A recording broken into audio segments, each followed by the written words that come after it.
All right, so that was President Donald Trump there with his acceptance speech, running for the presidency of the United States of America, yet again stating that he, in his second term, intends to make America greater than ever before that it has been in the past.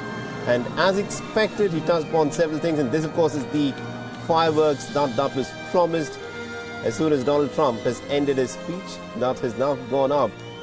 And it's an important speech. Many have dubbed it as perhaps the most important speech that Donald Trump has given in his life. He touched upon several aspects of his presidency. He, as was expected, launched a scathing attack on his rival, Joe Biden, the man that he'll be taking on in the election slated in the month of November. Now, it remains to be seen as to how the American public, of course, views all of this. Now remember, this is an election that is taking place at an extremely difficult time. 6 months ago, things were very different. But in the aftermath of the outbreak of the coronavirus pandemic, many people would, of course, think that that has hampered the chances of Donald Trump getting re-elected. But how is the American public viewing all of this? The polls suggest that Joe Biden, of course, is ahead.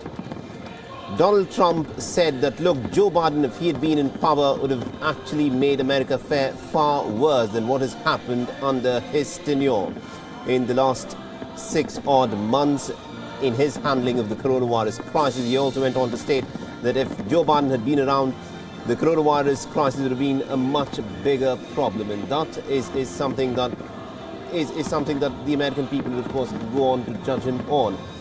And he also very briefly touched upon the unrest of the racial fault lines that is unfolding in the United States of America. And that of course, is a huge issue. That is a burning issue that has taken over American society in the last several months. And it is an issue that will be in the center of how the people of America vote. Whether it'll be in favor of Donald Trump, whether it'll go against the president is something that remains to be seen.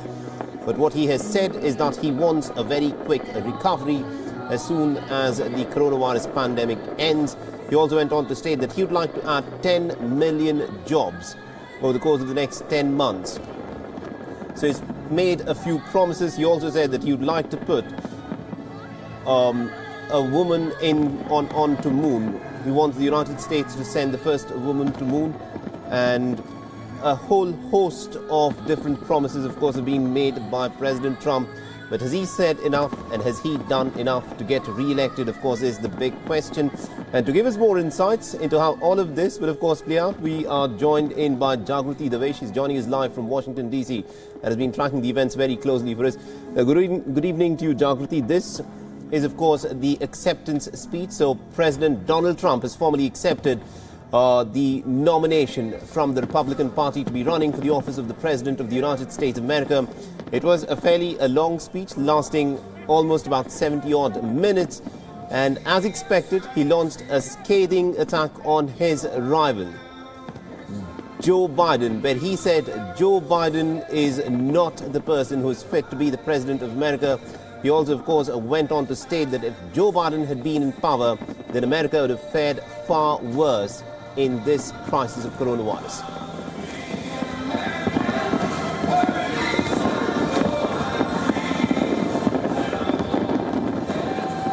Attacking his rival, Joe Biden. He said that Joe Biden is not the savior of America's soul. He is the destroyer of America's jobs. And if given the chance, he will be the destroyer of American greatness.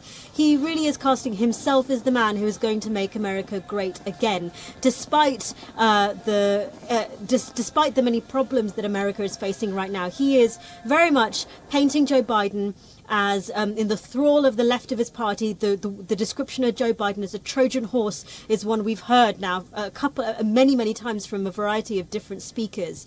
We're hearing that he is going to be soft on China. There's a lot of the president's attacks on China go hand in hand with his attacks on Joe Biden. Both campaigns are using China to attack each other, and this is the common refrain that we've heard in the Democrat convention. Now we're hearing it from the Republican side, and we're going to hear it throughout the campaign. Absolutely, indeed. And just to dwell a bit more, he said that under Joe Biden, it would be make in China. But what he now intends to do as the President of the United States is to actually manufacture things in the United States and make in the USA is of course, going to be his leading slogan, so to put it. Do you think his scathing attack on Joe Biden now would have convinced the voters in America that despite the challenges that he has faced in his presidency, especially in the last 6-8 months, that he perhaps is a better man to be in charge of affairs than Joe Biden?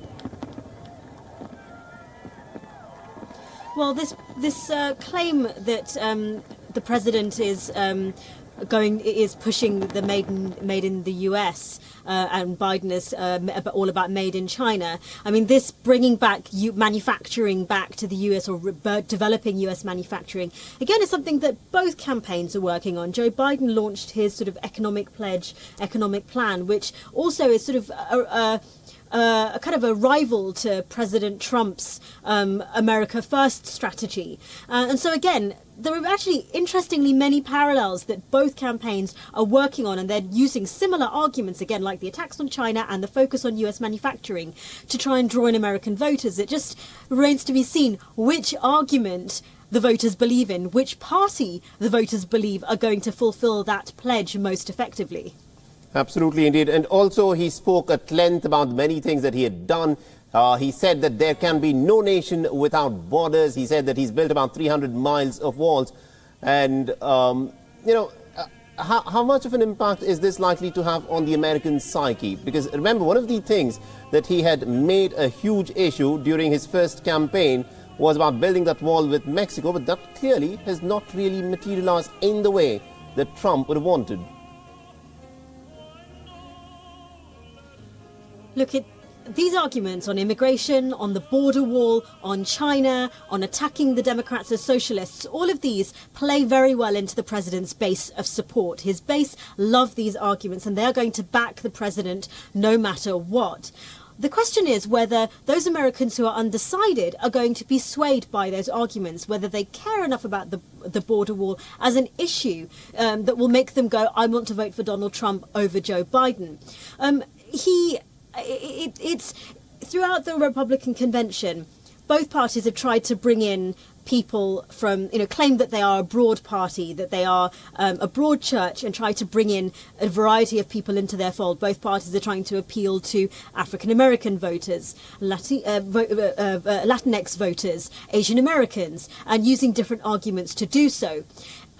It will be interesting to see if these arguments that the president uses for his base can really reach out to the broader Republicans. Remember, there are many Republicans who have come out and said that they cannot vote for Donald Trump, they will not vote for him, and that they are backing Joe Biden instead.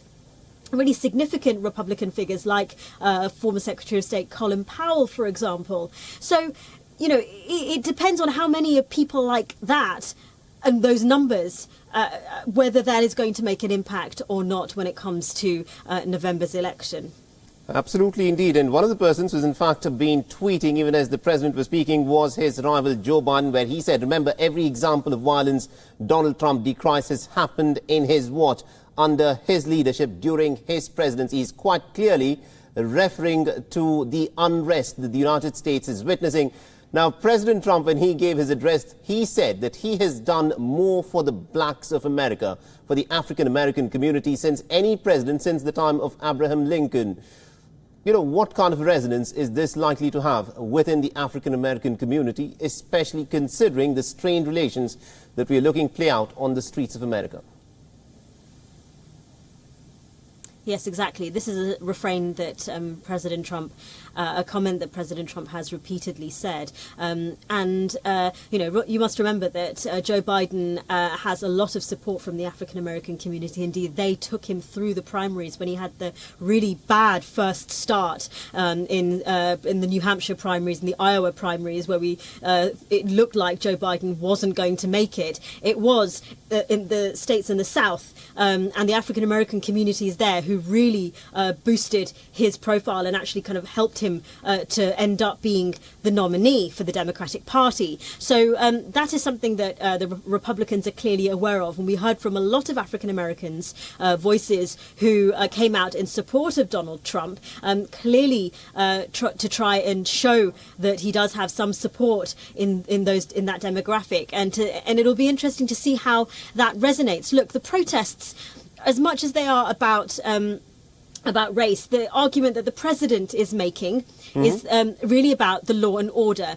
He is really pushing the fact that he is casting protesters as violent mobs, and he is saying that is happening because of Democrat lawmakers in those states and cities who are failing to control these protests. And now Joe Biden tweeting is using the Democratic argument, which is to say, well, these protests are happening in Donald Trump's America. He is responsible for the violence. He is responsible for the divisions in the country, and this is the point of tension between the two. And it's how to address these protests and how to address the racial unrest at the heart of the protests and the issue of police's use of excessive force. These are issues that are playing out in the conventions and are playing out in the campaign. Here, the president is pushing his party and his position as the president of law and order, as the party of law and order. He has squarely backed the police and trying to claim that the Democrats are going to adopt policies such as defunding the police, even though Joe Biden says he doesn't support those kinds of policies. So this is a real key issue that both parties are having to grapple with and try to convince voters to back them on the way they are going to handle it. Absolutely, indeed. Do continue to stay on with us. It is a big night in the United States. This is an election that's been described as the point of inflection. The ceremony at the White House still continues. If we can, in fact, dip into some of what is happening at the White House, where President Trump has just concluded his speech.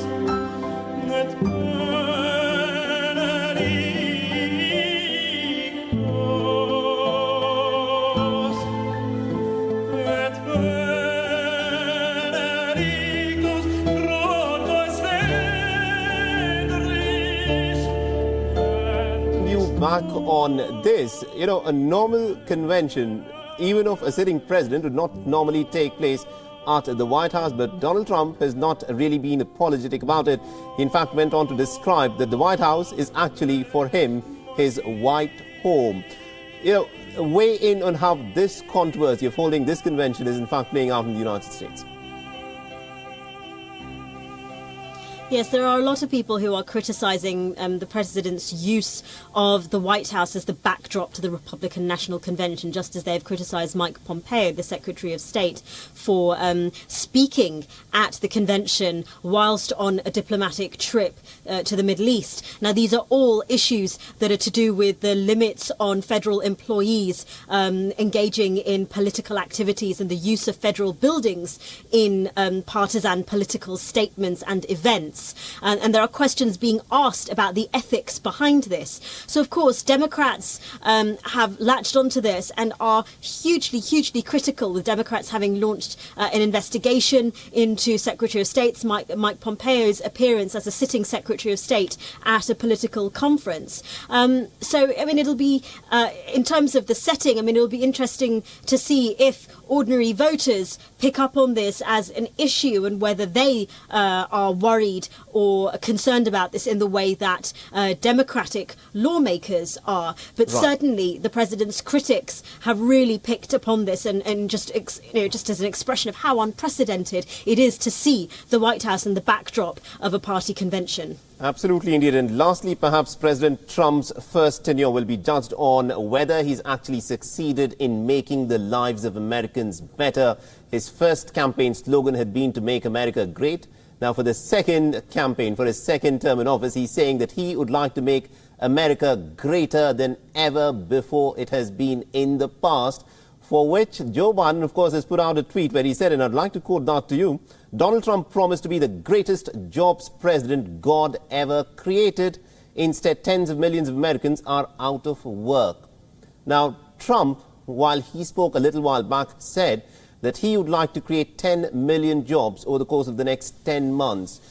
Is this, the economic track record of Donald Trump, especially in the aftermath of the coronavirus crisis and the lockdowns, is this going to be his biggest stumbling block to get re-elected?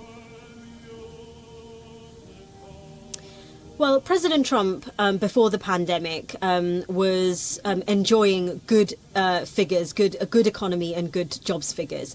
And this is something that he and the speakers at the convention have been using as an example of the president's record. So whenever they talk about how great things are going, they say, before the pandemic struck, this is how good things were. And so this is what the president wants to hark back to, the time that he is taking credit for a lot of the economic benefits, which some argue that actually the economic successes that Donald Trump enjoyed pre-pandemic were, at least in part, due to the successes of his predecessor.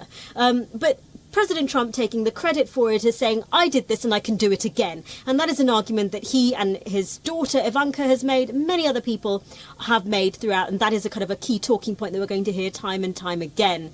But of course, the pandemic has hit people hard. People have lost their livelihoods. People are struggling. 1 million more people have claimed unemployment, according to the latest figures. And so it's in this backdrop that as people are feeling the squeeze due to the pandemic, right, how is that going to play out in who they vote for, and how are they going to see the arguments put forward by both candidates on jobs and the economy? Who do they trust? Who do they believe will take them out of the difficult times that they're facing right now? Absolutely, indeed. These are difficult times, and these, of course, are very important times in American politics. Thank you very much indeed, Jagriti Dave, for joining us and getting us all those insights.